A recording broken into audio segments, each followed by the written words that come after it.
So this wee chap was born, we think, with problems about oxygen when he was little, so he's a bit staggery.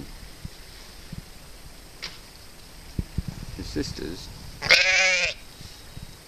perfectly fine, although she's slightly lighter than him. But he has slightly strange movements.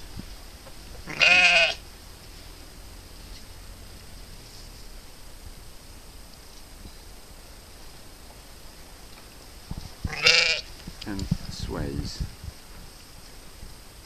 Another possibility is it's called swayback, although that seems to affect the back legs more, and that's caused by copper deficiency when they're in the womb.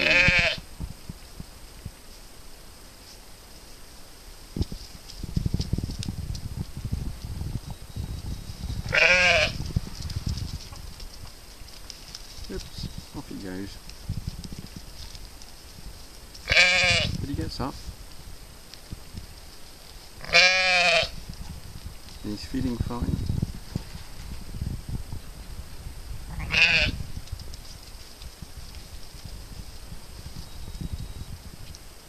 So I think we'll leave him be.